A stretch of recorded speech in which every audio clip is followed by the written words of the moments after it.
Hey, we're live from the Dos Equis Artist Lounge with Repeat. How are you guys doing today? Hi. I think we're always great at festivals. Anytime Yeah. you catch us at festivals, the answer is usually great. Yeah, it's hard to feel anything but happy and excited at a festival like this. Definitely. Yeah, it's So good. you guys played yesterday. Had you ever played a festival this large before? Yeah, we've played Forecastle and Firefly.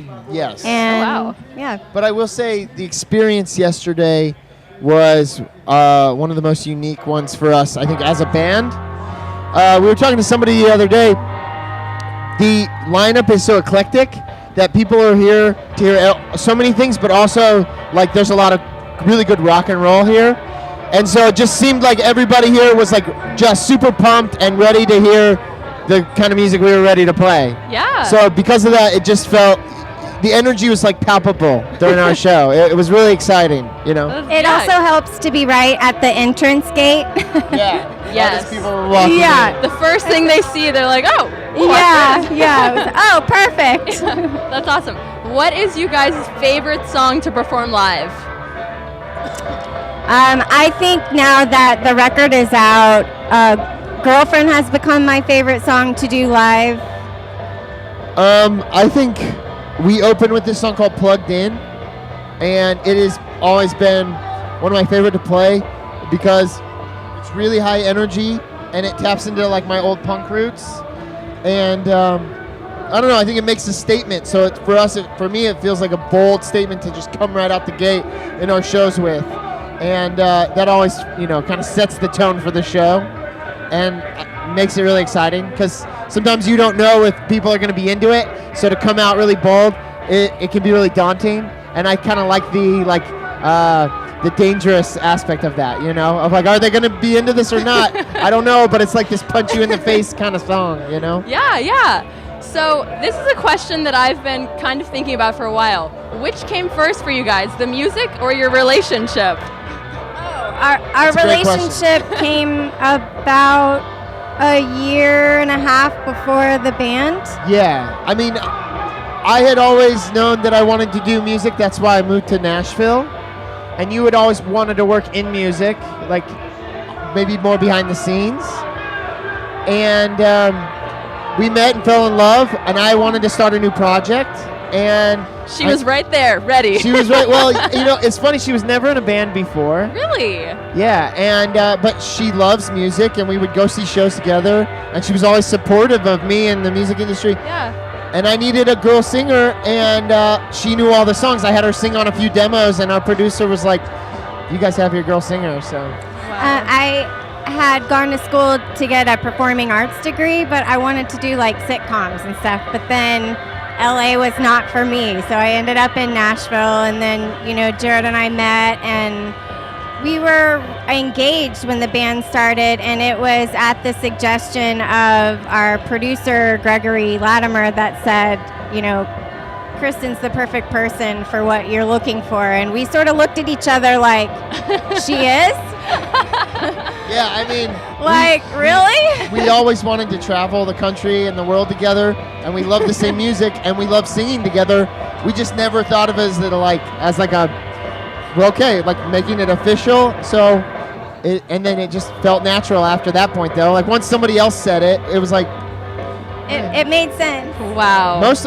Anytime I write a love song, it's about you. So in hindsight, it would feel weird to sing those songs to anybody else. on Exactly. stage. Yeah, I mean, looking back, it feels like, oh, we had to sort of be shown the way, but I can't imagine either of us if we had done it differently. Like, he'd be singing songs about me with like some random person, and I'd just be like driving around with you guys, I don't know, like hanging out. It would just be, Well, it worked out. Yeah.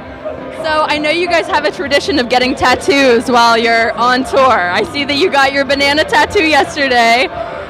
Do you have anything planned for the end of your tour this summer, or?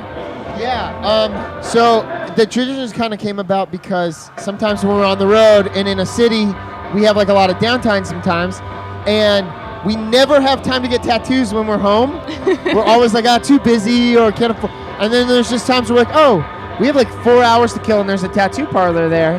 Might so, as well. Yeah, it just worked out. At home, we feel busy, and it's not something that we set aside time for. But when we're on the road, we're sort of on an adventure, and we're kind of, in all these different places. So, I don't know if it'll go on forever. I'll be covered. I like the idea too of getting something really permanent on a whim. Like, oh yeah, screw it, let's do it. That's like gonna be on your skin forever. So for the end of the tour, I don't know if you have anything planned yet, but this is the first of, we have 11 pets. Okay. And each knuckle is going to be a symbol representing one of our pets. Oh. So this is the first one. It's our dog, Banana. Yes. And so I got a little banana. And then we have like an Edison, so we're going to get a little light bulb, and a Lincoln, so we're going to get a top hat. And Clementine, so we're going to get a little orange. So we get a symbol for each animal in our family. Wow, that's incredible. So while you guys are, on tour, who takes care of the pets? Do you ever bring Banana with you on the road? We're bringing Banana to Florida on this next trip. There are some things that we play that it's really hard to bring him to. Like, festivals aren't really dog friendly. Right. So if we have a festival on a run of shows that we're doing, we won't bring him. But we're going to Florida soon, and festival there, and it's dog friendly, so we're taking him. With. And then the other pets, they all kind of stay at home. I think they all like to be home and around each other. So we have an amazing group of pet sitters. They're in a band called Waterfall Wash, and we have kind of opposite schedules. So when we're in town, when we're on the road, they're in town. And they're kind of like the sweet aunt and uncle for our pets. So I think our pets like them. They definitely have more fun with them. Yeah. So Aww. it's sort of like, all right, guys, Aunt Elise and Uncle Roddy are coming. You're going to do all the bad things, and we'll see you in a few days. Yeah, coming home, we're always like, what habits did you create while we were gone? Oh my gosh. Because they get spoiled. But that's great. That's what we want in a pet sitter. Yeah, of course. Yeah. So since you guys played yesterday, you got that out of the way. Do you have any big plans for the rest of the weekend? Any artists that you guys are looking forward to seeing? One very specifically is the band Always. So we don't always get to stay at a festival all weekend because we're usually having to go to a show the next day or the day after. But this is the only festival this year that we're on that Always is on as well together. And they're one of our favorite bands, but Kristen's like #1 favorite band.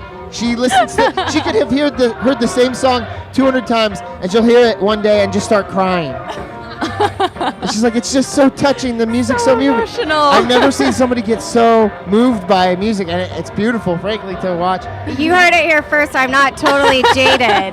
Right. So we made our band stay here and told the whole team, like, if we have any press, do not book us for any press between like 2 and 3:30 on Sunday, because we were going to be like right there watching Always and fangirling out. So that's awesome. It's keeping me going. Yeah, it gives me life. Yeah, Exactly. Who are you excited to see? Well, I was really excited to see you guys.